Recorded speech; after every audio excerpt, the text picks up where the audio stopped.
Pretty Extreme Podcast. I am PX Floro, and we have an amazing guest here today, all the way from Tracy. Tracy. I like how you said that.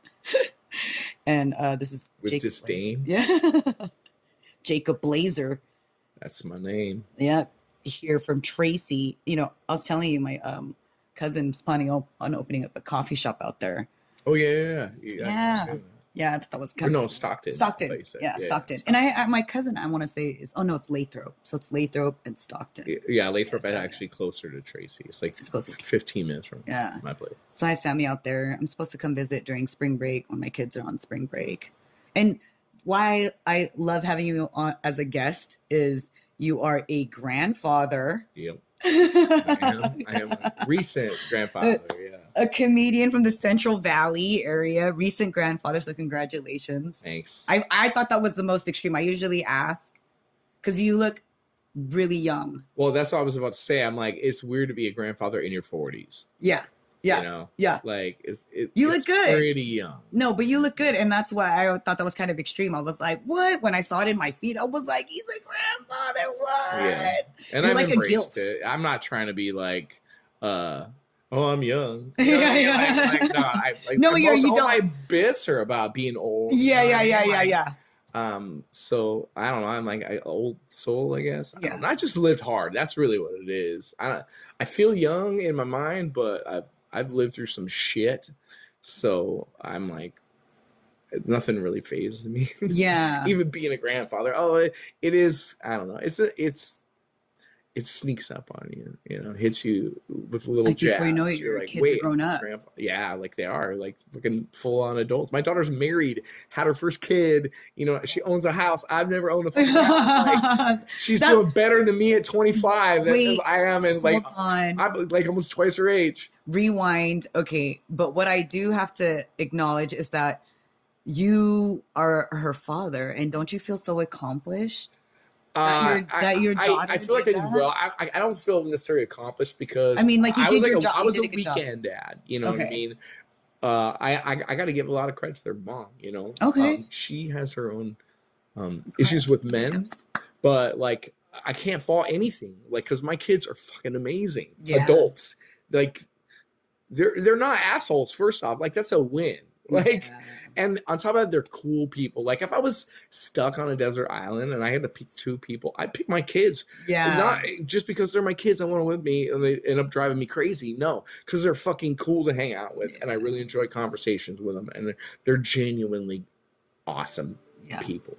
Yeah. That's how I feel about my kids. Yeah. But they're teenagers. Yeah. So right now that's good. Usually you're like, fuck, my teenagers are assholes. No, they are. They are like, sometimes. Yeah. Sometimes. But majority of the time. But they're like smart about it. They're like fucking with you, right? Yeah. Oh, yeah. No, and sometimes no. Sometimes they're just being fucking teenagers. Oh, yeah. That's it. Like there's no other way to say it because I was a teenager and a girl at that. So like I 100% get it. But then the part that I have a hard time like wrapping my head around being a parent is like, they're like, I didn't have a sister, so I don't understand the dynamics. I'm learning it just like they're figuring it out. Oh, about what siblings? Yeah, like, and I had a brother, so it was like, okay, I'll take it. Okay, yeah. Oh, you're a girl, you're a boy. You know what I mean? Like it was always like one-on-one. But then because it was two girls, there's one doll and two girls. Yeah, you know, right. Instead of it, like he don't want to play with the doll. Well, they're spoiled as fuck. So now it's like everything is two. And now it's to a point where it's like, well, how come I didn't get this? And I'm just like, oh shit. Yeah. You know what I mean? I never had a lot. I was pretty poor. You know what I mean? But my daughter, when she was a teenager, like from like 15 to 18, like I almost never saw her. Like she didn't want weekends with dad. She wanted to hang out with her friends. Right. Teenager. Like we didn't hardly talk. You know, she was distant, and I was just like biding my time. Like she's like, I'm angry, dad. I'm angry at dad right now. You know, because I was going through some rough stuff. You know, it didn't affect her directly. You know what I mean? But indirectly, it kind of did. But that's end, like a dad. I feel like that seemed. I'm like, I knew she'd come back around. You know, I just knew, and she did. And my kids are always smart. I knew, and eventually they would understand and they would get it. You know, and they're at the age now where they totally do. Well, maybe not totally, but it feels like they do. You know? Yeah. No, I feel like for every year that your child is alive, you've done a good job. Yeah, like, you know what I'm saying? Like, because parents shouldn't bury their kids, and that's happening right now. That's really literally happening right now. It's terrible. Yeah, and I'm so like, it's like just knowing that, these little humans that are now the size of, but actually they're bigger than me they're now. Full on people. Yeah, full on people. Full on people. Yeah. And just walking around, and they're just like me. And I love, if there was, like you said, if there was anyone to be, it would be my kids, definitely. Yeah. But there was one time they did ask me a question. They're like, if you had to be stuck on an island, and you could only be one person, who would it be? And I'm just like, well, neither one of you. Yeah, that's exactly what I either both or neither. Exactly. This isn't who's we're gonna pick. Who's the strongest, who's the weakest. Like, no. I was like, neither of you guys. But yeah, they're like, it's crazy raising. You're like, I'm gonna go with my buddy, Yeah. Gosh. I'm like, I'm actually gonna go by myself. Right. Like, I need some me time. Yeah, that's fine. They can find me or not find me. I'm gonna write my memoir. Yeah. On an island. So. Yes. So yeah, and I thought, okay, so that's what I thought was pretty extreme about you, because you are a Central Valley comedian. You've been performing in a lot of areas too. Do you see a difference in the audience or the scene in the different places that you performed at? Because you said Montana, was that the last place you were at? I would have to say the biggest difference I see, at least in response to my material, is age. So it's not really, I don't see huge difference, but I don't have anything political. I don't like dabble into like right wing areas or left wing areas. I focus a lot on myself, on me and my experience, because I just want to be original. I don't want to step on like someone else's premise or a rehashed premise, or you know what I mean? Like they've all been done, and that's for me, like people who do like current events. Like, you think about all the late night shows they have teams of writers writing this stuff. Like, I'm going to come up with something better than these teams of professional writers. Like, I mean, you can, some people do. Yeah, but that's like rare. You know what I mean? Like, so I don't know. Okay. Well, but I mean, like, did you notice that certain material worked better in certain areas, or no? No, I used to think that the further away I got from like the Bay, that some of my darker stuff would work. But I found that if I sell it right, the dark stuff works in the Bay too.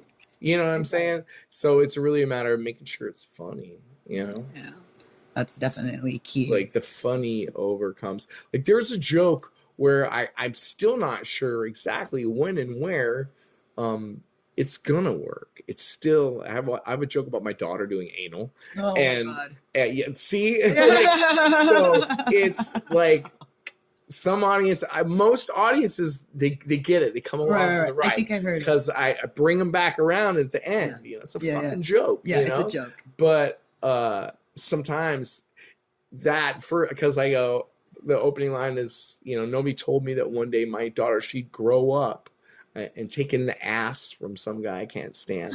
And some crowds cannot get over that first statement. And because there's a whole that's the setup, and it comes back around with some punches in there, and like if I can't, I've got to the point where, like, if I drop that and I just sit and let the silence build, if I can get one person to cackle in the back, then you did. Then I can build on that. But if it's utter silence, I have to have at least one person crack, audible crack, because then I can go from there. Right. I mean, I'll finish the joke even if it fucking bombs. But it's all part of the game. Yeah, it works. But you make it work. Yeah, or it doesn't. Right. But, we've all had those nights. We've had those nights. I'm not gonna. I'm not gonna lie. And it's funny because people who only see us, like, they know us as friends, right? Acquaintances, and they know us as comedians, and they don't do comedy. They think we live like this. Oh, it's crazy. Every time you're funny, everything's great. You do all these great shows. It's like, so they come up to one and they're like, oh, you're doing this in a shitty fucking bar for 8 people. I totally misunderstood what was happening with you. Oh my gosh. And then you lose all respect. Yes. Well, see, the thing is, I don't have friends, so I have family. Yeah, all my family is far away or they're dead. you know. Except my kids. My kids come and they love it. They're amused by it. You know what I mean? I'm not a fucking comedy star. They know me. I'm dad. You know what I mean? So like, I think even if they saw me in a giant theater, they'd be like, "Oh, the theater was cool." You know what I mean? Like, you know, I was like, they don't see me different. You know what I mean? Yeah. You know, so and they laugh. You know, I do a show in Lathrop, and my son, he came with me once, helped me set up because I do the audio and stuff. And he recorded me. And one of my favorite things to watch that is because I can hear him laughing and the camera shaking when I'm doing the jokes. Because he doesn't, it was the one time he'd ever come out after like 4 years of doing it. And he just came out one night and saw me do it, you know. How old's your son? He's 22. And then how old's your daughter? 25. Oh, 22 and 25. And just them two. Yep. Right? Just the deuce. I had to look at it, make sure it was still recording because I was like, is it still recording? No, that means it's locked. So I record this from my phone in case anyone was wondering. I think I said it on the last episode, but I don't even think anyone really listens to this. I know people listen to it because there's like counts, right? And I'm like, all right, 3. You just gotta start somewhere. I know one of those is me for sure. Yeah, right. Yeah, I'm also listening like, from another platform 3 times from different platforms. Like, was I bored at work one time? And so, what would you say makes you? Because this is the Pretty Extreme podcast. Get it? Pretty Extreme.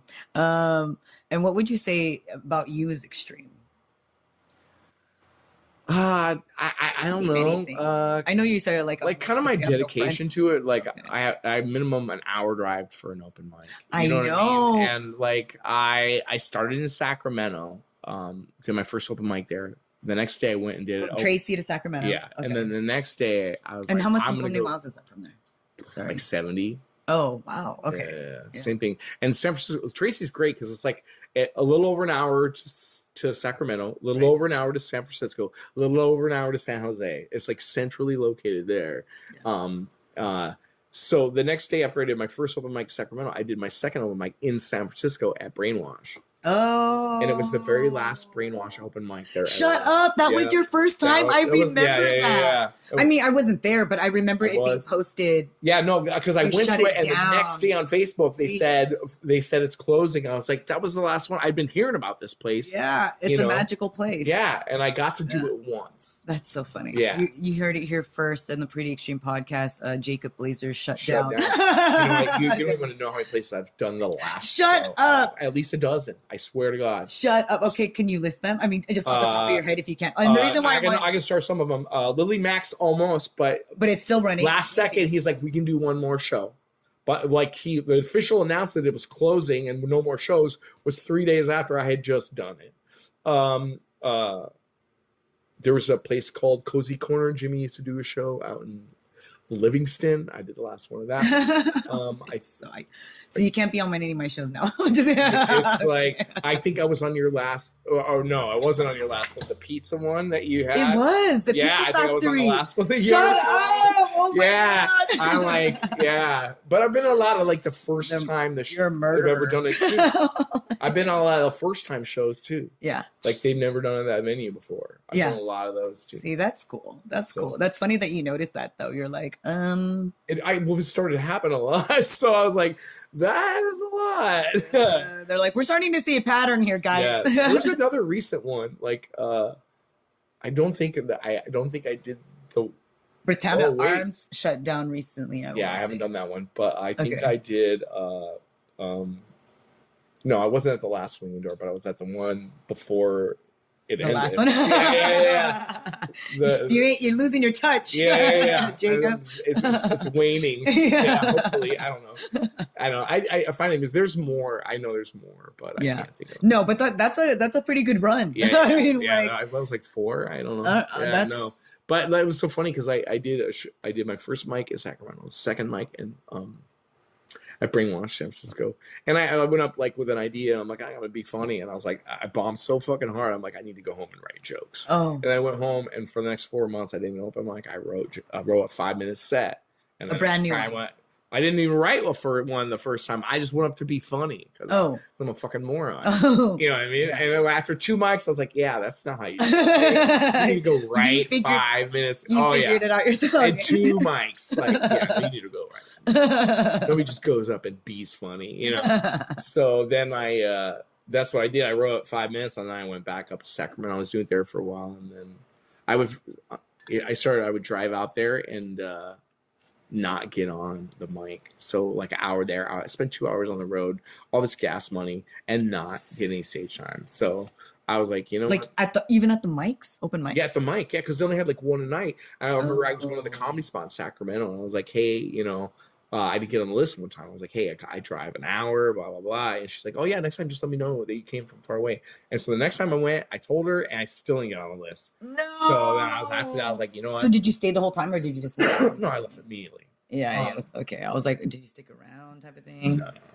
But actually, I drove immediately from there to Hayward to go to Jimmy Mani's the biker show, but I had misjudged the date. And it had been no! I hate when that happens. But you know, okay, I knew that Sacramento and San Francisco were same distance apart, but I'm like, Sacramento's so much easier to get around, drive around in, you know, right. Parking versus San Francisco, shit. yeah. Oh yeah, yeah. But then when that started happening, like the difference now in San Francisco, if I go there, like if I don't get on one mic, there's 3 more. Yeah. So a guaranteed stage time. So it was like kind of a no-brainer.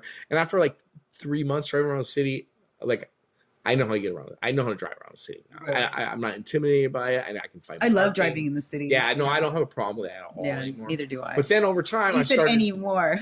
Well, after like 3 months. Okay, yeah. Because in the beginning, it's kind of like, ugh. Yeah. It's just a lot.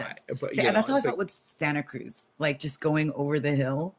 Like taking, I'll leave work, go to Santa Cruz, 7 p.m., hit the Santa Cruz mic at 8, come back, hit Woodham's, and swing a door. I used to do that on Monday night. Oh my gosh. It was like, you're a road warrior. Yeah. Like, map hour, I can get there in time for the mic, turn around, I'm there. Yeah, that's road warrior shit right there. I mean, I used to do that, but I would carpool with other comics, or sometimes it would be like, if we had a show in one end and then we knew we could hit a boom, boom, boom, boom, then we would do it like that. That used to be my Monday night run before the pandemic. I would do 5 to 6 shows on a Monday night, starting in San Francisco, end up at Woodham's. So then that leads to my next question. How long have you been doing comedy? Over 5 years now. Almost 5.5. Okay. Yeah, last time I think we were on the show together, it was the number 1 Broadway. Right? It's with Jackie.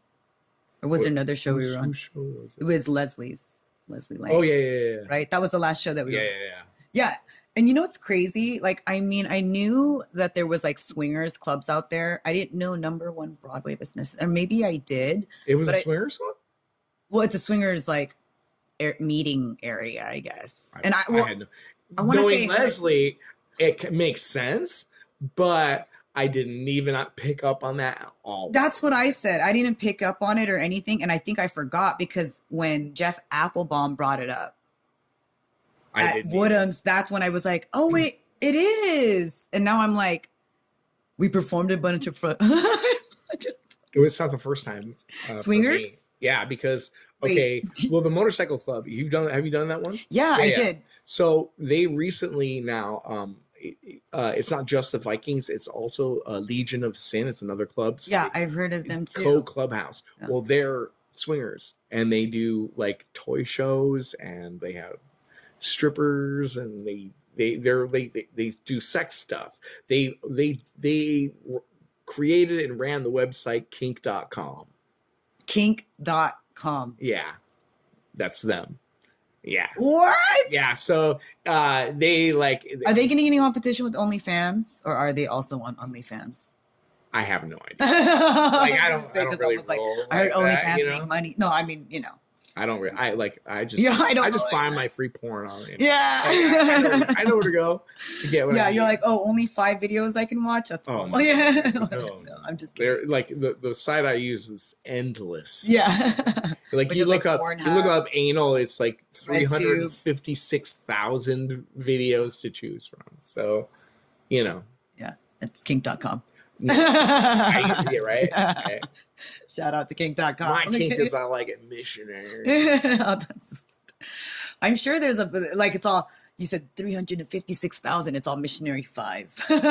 Yeah. It is hard to find. So what inspired you to start doing comedy? I've always loved it. I almost, when I was 12, I almost went up at the Comedy Store in La Jolla, but I chickened out. My mom was like, "All right, we'll take you there. Well, you can go on stage," but I got too afraid because I always loved comedy. Then? 12. Oh, 12 years old. Yeah. Well, for my 12th birthday, this was like in the 80s. So like my mom was like, "All right, go rent some videos at the video store." And this is before Blockbuster was like a little family-owned place. Yeah. Like so like they had Beta and VHS. That's how old it was. Yeah. And so like I could get any rated movie. They didn't like rated R, PG. They didn't care. You know what I mean? So I brought home Eddie Murphy Delirious. Oh, wow. So I throw that in, and I got some friends from I live in an apartment complex in the area, and we're watching it. And then like a couple minutes in, like his opening bit is Mr. T getting fucked in the ass. You know what I mean? And my mom comes and she's like, "What the fuck are you watching?"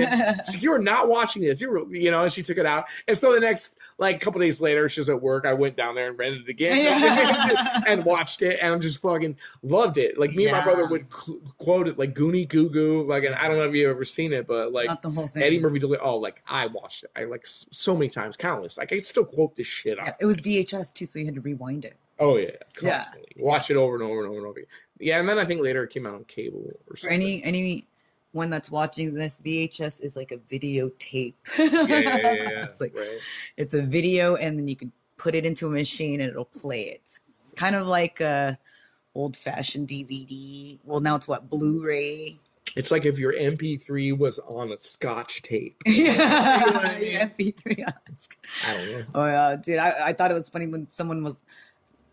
There was like something I saw on my feed. Like someone didn't know. It was a rotary phone. Oh yeah. How do you use this? Yeah, the parents were like, you gotta use your nose to push the button. No, they're like, you have 1 minute or 2 minutes, 5 minutes or something like that to make a call on this. And then they're like, okay. And then they're probably like 16, 17 years old. And they're just like, like picking it up, hanging it up, like the cord phone, right? And I'm just like watching them like, oh my gosh, I should do that to my kids. It would be fun. It was like, like just try it out. You've never seen it and have no idea that. Yeah, and it was working too, right? You could hear the dial tone. They're like, what's that sound? Nice, right? I never even thought about that. Yeah. And some kids have never heard the dial tone. Never heard a dial tone in their lives. Yeah. You just blew my fucking mind. Right? Like in my mind, like everybody's heard the dial tone. But no. There's a whole generation. Wow. I feel like that's a bit. Or like even a payphone. Like I remember going somewhere with my kids. I used payphones all the time. Yeah. I remember having a pager. Remember when they had the keyboard one, right? I remember using pager code. Yeah. I remember walking by a payphone and my kid asking like, what is that? I'm like, it's a payphone. They're like, why? Why is it? What is Why do I know that's one of my things is when I'm traveling, I take coins, random payphone selfies. I'll take a selfie with a payphone and post it and say random payphone selfie. You know what I mean? You gotta play that. They're like unicorns. When you see one, you're like, oh look, it's vintage. It's dinosaur shit. You know where you find them? There's a little hack to that if you want to find them. They're roadsides. Well, there's an actual website. No, roadside stops. You know how you what are they? Yeah, like roadside stops. Yeah. I've seen them on the freeway. They have them almost, on the freeway, like when you're traveling long distances. Yeah. Like, and I travel a lot. Yeah. So, like, anytime you pull off one, there's payphone. That's so funny. Every time you say payphone, I keep thinking of that stupid Maroon 5 song. I'm at a payphone trying to call. Oh, yeah. I keep thinking of that song, and I hate him. I'm like, if someone brought him up, and I was like, he's a cheater. I'm like, fuck that guy. I'm like, I like Maroon 5 though. I like the music, though. Yeah, I like the music. And if it's cheating, it's the worst thing. I mean, I hate Michael Jackson. No, oh my gosh. Right? I'm so disappointed. And then R. Kelly is just like, I was never really into R. Kelly's music. You know what? Some of his songs, like, I'm like, oh, I love that song. Like, it reminds me of like high school. Like, okay. And now I think about it, and I'm like, I still like the song. I mean, I hate listening to it. Now when I hear it, it's just like, I can't. Yeah, I was like harder grunge shit. Like in the 90s, I was grunge. Like 80s, I was hip hop. I was like when I was like from like grade school to like I think about 12, 13, like hip. I used to wear Fila gear. Like I was all about like I remember like we had like NWA had their first album, all their albums, you know. And then I was like a lot of that and then I heard Metallica's. You like Metallica, yeah? Yeah. I heard that song "One" by Metallica. Yeah. And I was like, it changed my life. Overnight I went from a hip hop kid to a rock and roll kid, so like funny. You know, a black torn shirt, shit. Yeah. Like, grow my hair out. Do you have pictures of yourself in those different eras? I don't know because. There's some stuff floating around, some old photo albums, but we didn't have phone. Like, we didn't have phones back then. You know what I mean? We didn't have phones back then. That's so funny. Let's see here. What was your best and worst experience doing stand-up comedy? They're the same thing, same one. Those same ones. Same experience. It's the same. So your best and worst experience was in one experience. Yeah. Okay. So we were doing I love it. It's my favorite show of all time, and I bombed for 17 minutes. What? Yeah. Where was this at? So it was North Bay. What is it? San Rafael. Oh, Griffin Daly's room. No, that's Santa Rosa. Oh, you know Griffin Daly? Yeah, I know Griffin Daly. He had a room in this Chinese restaurant in San Rafael. I've been craving Chinese food. That's a sign that I'm like, no, I don't want Chinese food. Sorry. I crave dumplings all the time. Dumplings? Do you like dim sum and stuff? Yeah. Sorry. I was like, yeah. So Griffin Daly's. But yeah, Griffin Daly is at this Chinese food restaurant. And, I'd done it like probably 3 times before. And it was always a really small crowd, but they were like fun. You know what I mean? They were interactive. They were there for comedy. Well, no, but they were open to it. Okay. And you could get laughs to be like, 10 people. Mm-hmm. But this time he's like, oh, there's a party booked, you know what I mean? So there's going to be like 30 people. Like, this will be the best crowd I've ever had here. So he goes up and he struggles a little bit. Griffin, he's the host. No. And he did just a couple of minutes. And then I went up because he already saw the plane crashing. Yeah. So I went up first. And I'm like doing my first joke. And I think it was about masturbation. And the woman at the table right in front, she goes, we're eating. And I was just like, first joke. Wait, you said this was a birthday party? Or I didn't know what it was. I think it's somebody's birthday. They were celebrating a couple things. Apparently there was some like Universalist church. You know what I mean? No. Group. And I didn't know any of this ahead of time. None of it. And so I'm like, that joke, I'm like, and normally I don't break character, but I was like, all right, you don't like that. So let's see if we can find a joke here. No. And throughout, I just bombed, and I'm just bombing. I'm just like laughing at it. This is ridiculous. I had one table was kind of on board for like half of my stuff, you know what I mean? And they were the one I was going to, but just utter disdain from the looks of people's faces. And there was a kid in the audience, and I got some dirty stuff, and I cleaned it up a little bit, yeah. but not a whole lot, you know what I mean? And I was like, you brought the kid to the comedy show. Sorry. Yeah. And then I was supposed to do 20 minutes, and finally Griff lit me because I was like, I'm a trooper. You closed it? No. Oh, there was other comics after? Oh, yeah, I was the first guy. Oh, that's right. Yeah. Oh, so, and I was like, I'm not getting off stage. I'm not bailing. I'm not that guy.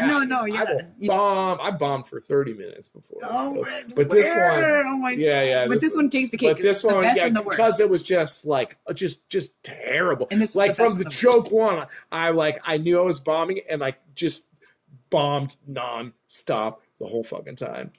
And then, Griff let me. I got off. I checked my 17 minutes. I'm like, almost 20, not bad. You know what I mean? I'm like, oh well, whatever. You bomb. I get that. I'm a bit of a masochist. I get a little bit of joy out of it. Yeah. Good for me anyway. Yeah. And then Jimmy goes up, so he knows what he's facing now. You know what I mean? And so he has this bit about the Middle East, and it's a rant, and he starts going on. He's screaming like fucking God, fucking at this top of his lungs. This old man out of the audience comes on the stage, tries to like push past Jimmy, tries to take the mic from, tries to turn off the sound system. Everybody gets up and they start leaving. Shut up. Yes. And so I'm in a booth with my back to the stage, and it's a high back, and I can't see what's happening until everybody starts to get up and leave. But I am laughing my ass off. Like, there's a woman crying. She's like, it's my birthday. Riff's trying to calm everybody down. And like I hear Jimmy's like, no, get away from me. Don't touch me. Like, and I can't see what's happening. So I'm laughing my ass off.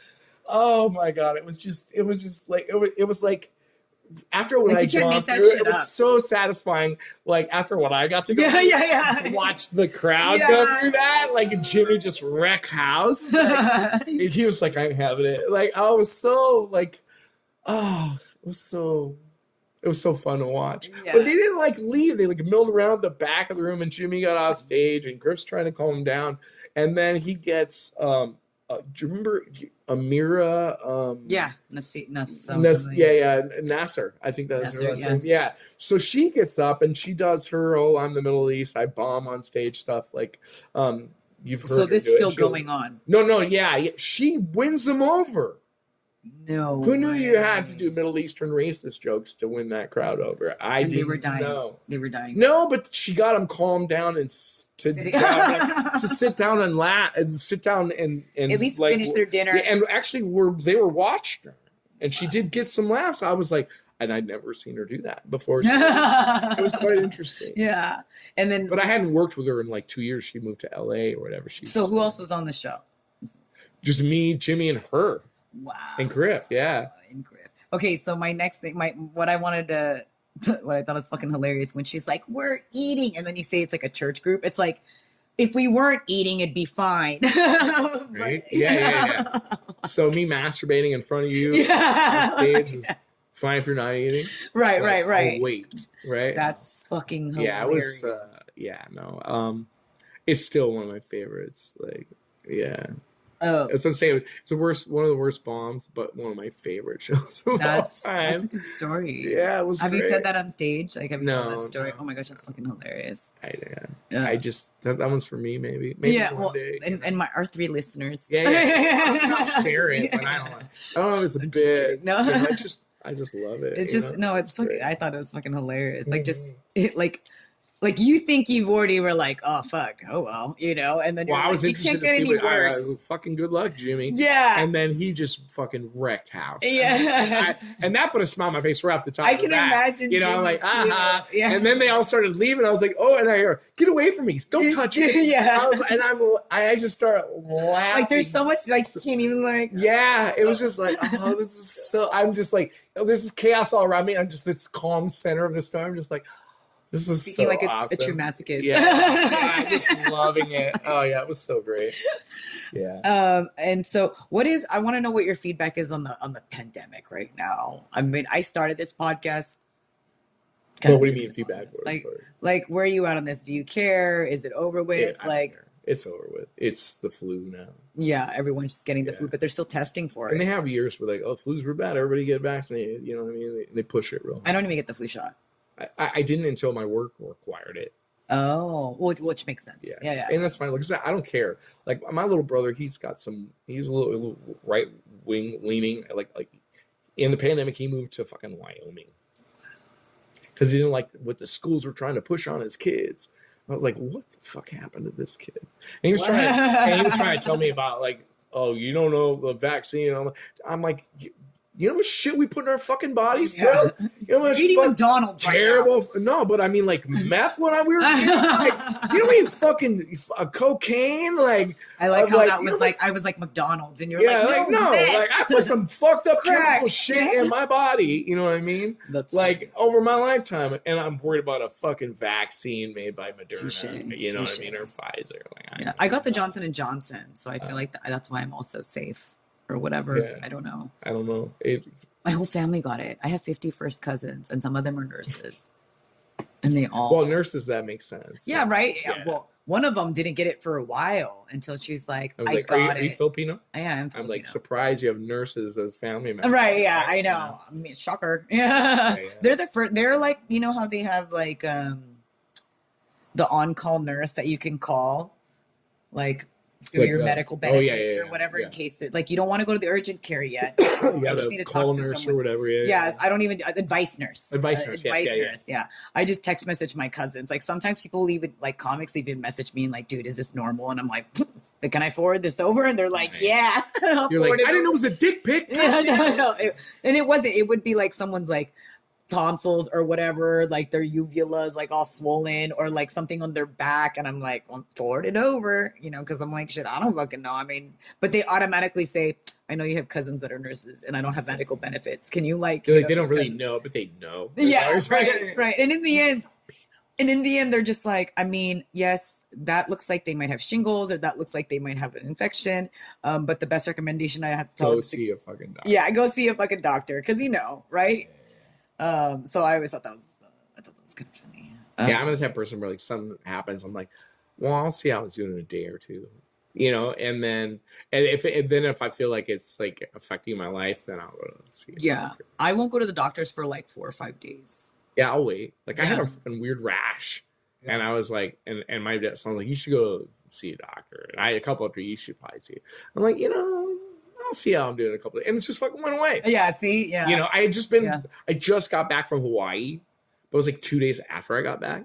It was weird. It was only on the side of my neck and then a little bit on my stomach. Something that you obviously touched that was like your. Yeah, I was like, what? I was like, seatbelt or something? Like, what? Like, what? Why this? Like, right, because it's around your neck on your stomach. But it went away, so yeah. That's interesting. All right, whatever.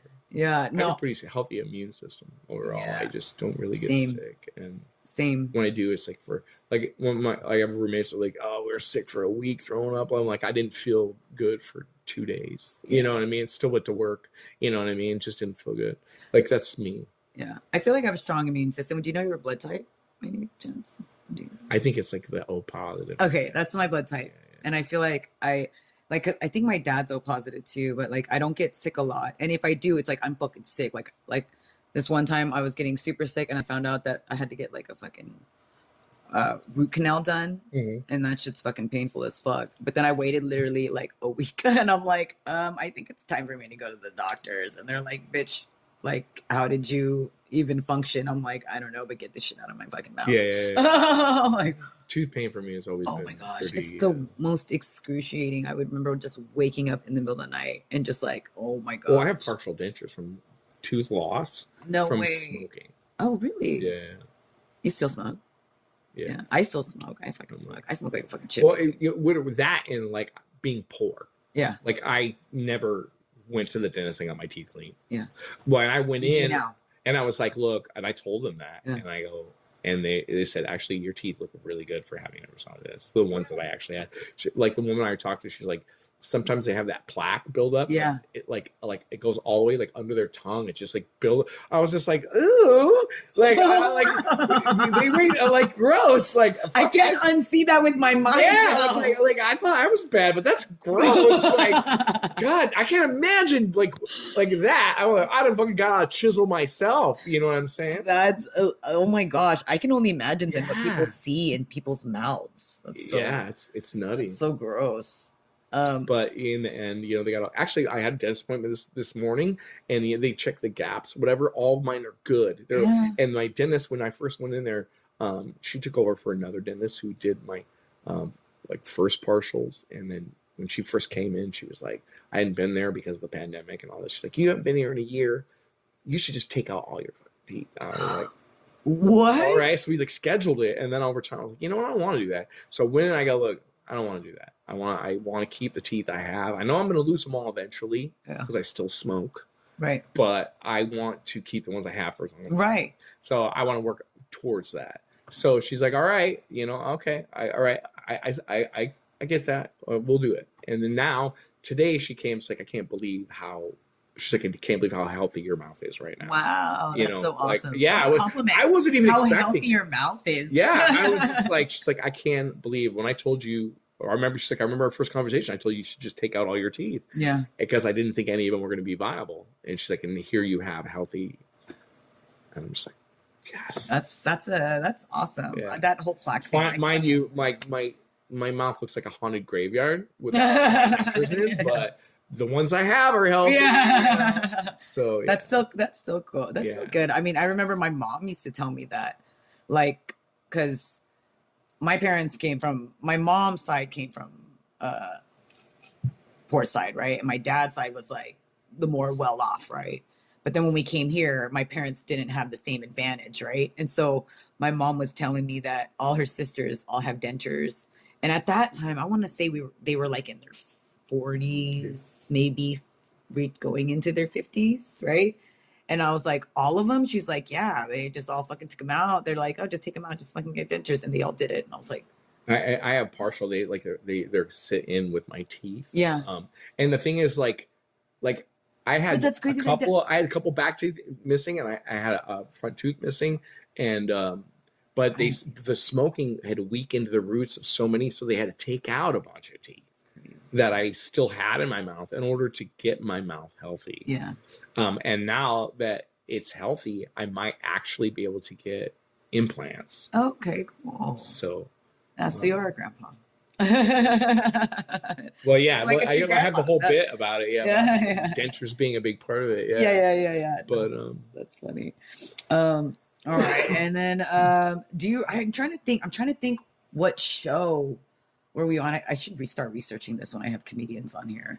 Like what show it was that I met or was on with you, and maybe it was a biker club show that you met me. Yeah. No, first time I met you was at your show, the Pizza Spot. Oh yeah. Serena brought me. Yeah. Oh, that's how it is. That was the first time. That's right. And then you shut it down.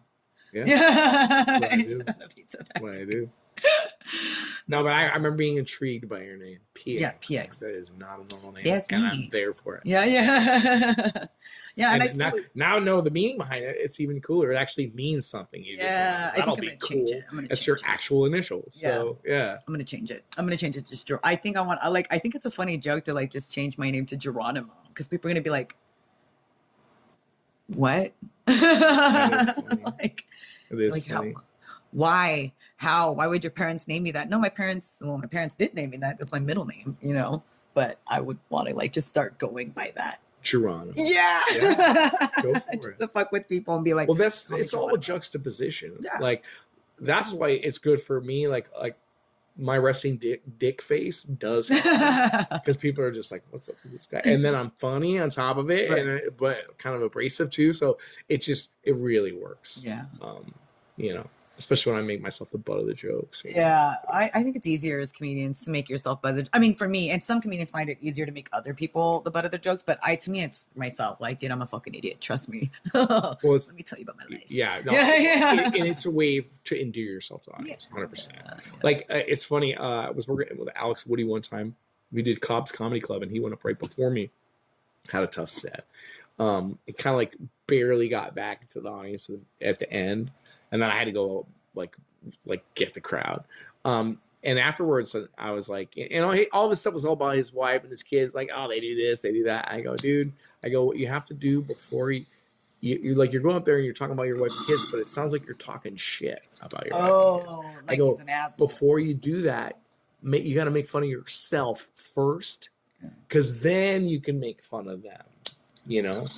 And like I just trying to help them out. You know what I mean? That's a good way to put it. Yeah. Make yourself a butt joke, and then you can say, "Oh yeah, well you're this."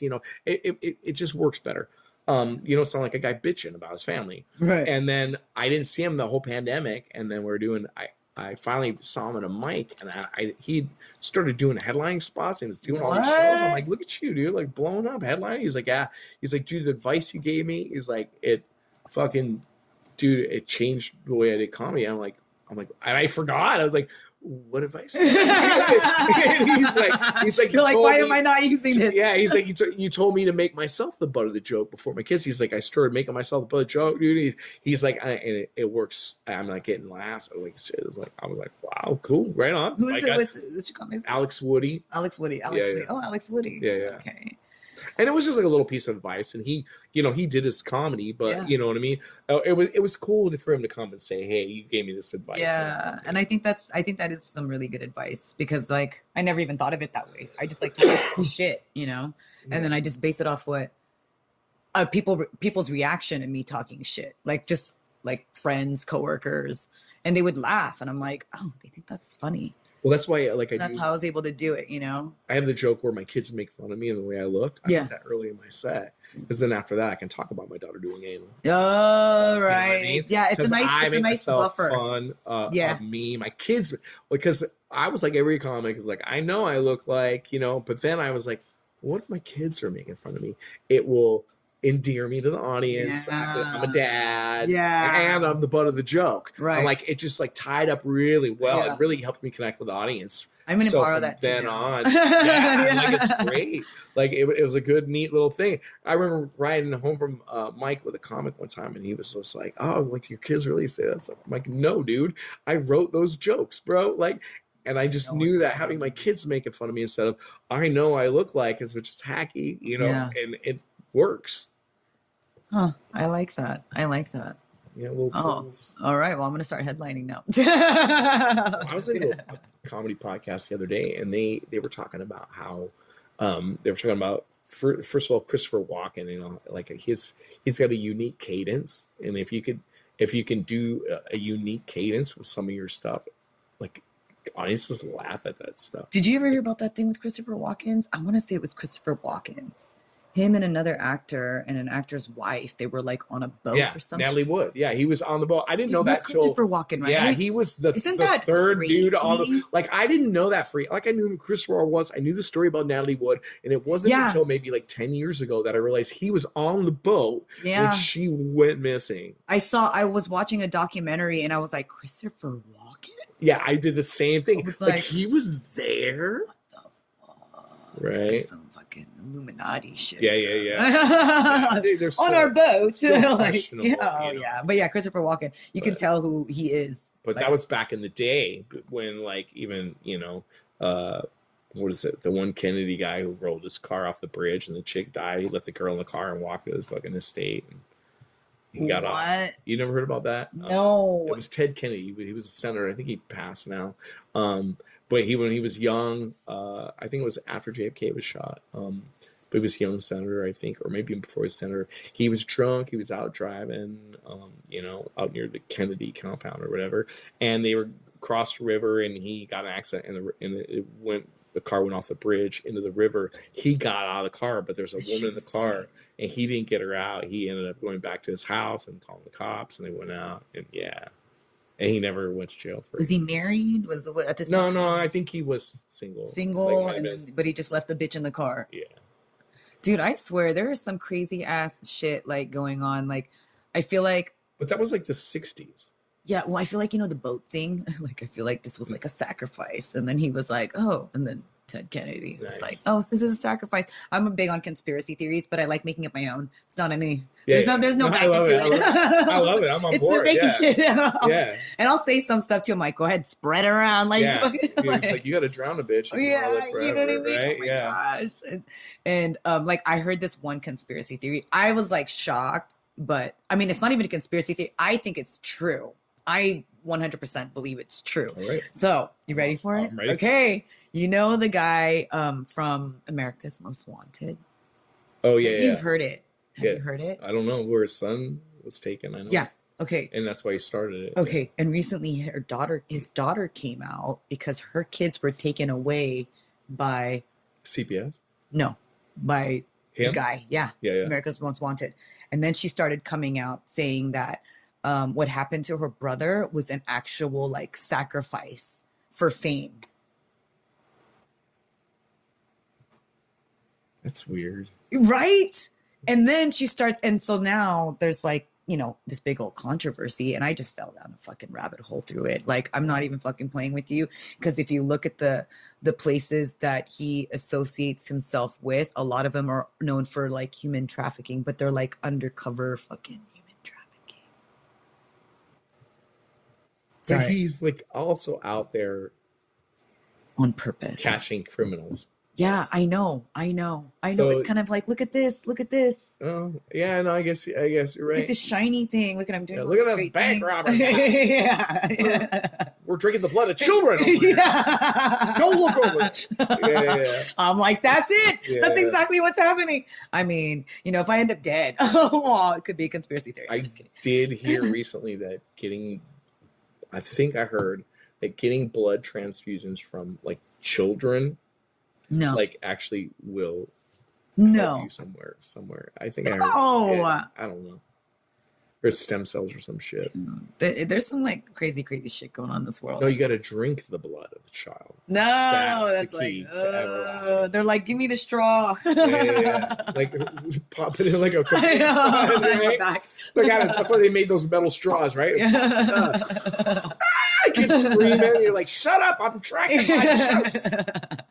I'm trying to live a little bit longer here, kid. Shut the fuck up. I won't drink it all, right? She's like the fucking old witch from Hansel and Gretel and shit. Yeah, some crazy shit. But yeah, you heard it here first on the Pretty Extreme podcast.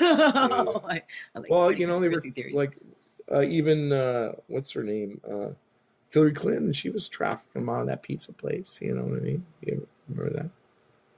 What? You remember the guy showed up at a pizza place because they were trafficking children? They I think it was Rush I remember that. It said that she was trafficking kids out of this pizza place. I don't know, it was some right wing thing, and a dude like showed up with a gun and was trying to save the kid. What? At the pizza place, and they're like, "Well, we make pizza." No. And like they have no fucking idea what's going on. Yeah, the guy got arrested. Yeah, the whole thing. Yeah. Wait, but why would he do that? Because Hillary Clinton said something about it? No, okay, so it was like one of those like Alex Jones or something. They're trafficking children so they can drink their blood and live forever. As a matter of fact, they're doing all this pizza parlor in Pittsburgh, Pennsylvania. Like Hello Slice on 3rd Street. You know, Hillary Clinton's siphoning kids through this pizza place, and some dude listening to the radio showed up with a gun to save the fucking kids. Yeah. That's fucking crazy. But see how it's fucking America. Yeah. You're like, oh, he said, I believe it. Yeah, that's fucking crazy. People, they believe what they want. Yeah. See, I believe the worst things usually. Same. I'm just like, I'm a total pessimist. People think pessimists are cranky. I'm actually in a good mood all the time because like it always usually goes better than I expected to. And like, you know, like I'm on my way to work and I'm like, I'll probably die in a car accident. I'm like, hey man, it's work. Like, all right. I've been waiting for this. Let's hope my kitchen doesn't blow up today, you know? Probably will. But if it doesn't, I'll do an open mic tonight, you know? You're like, I'll put the fire out. Make sure it's out. All right. Well, thank you so much, Jacob, for being on the podcast on this episode. Pretty extreme. Where can people find you? Or more about you? Find me on Facebook, Jacob Blaeser. Mm-hmm. You can find me on Instagram, Jacob Blaeser Comedy. Yeah, and they can find me traveling all over the Bay, performing all kinds of places. Shit. Oh, and that's a sign that I need to answer that. Oh my gosh. All right. Well, again, thank you so much. Again, you can find me, pxcomedy.org, PX Comedy, Instagram. I think that's the only thing. And Facebook, PX Comedy. Yeah. I need to sell some shirts. That's what I need to do. I got no merch. I freaking finally reordered merch, and I'm just like been sitting on it for like, and I'm just like, I'm trying to sell these jokes out here. That's what's up, you know. And I'm like, if you get a ticket, then I should you get a free shirt at the door. Like, I don't know what to do anymore with that. But thank you again so much for being on the show. It was awesome to have you. I look forward to doing some more shows with you in the future. For sure. Other than that, thank you guys for listening. Yeah, Gramps out. Have a wonderful life.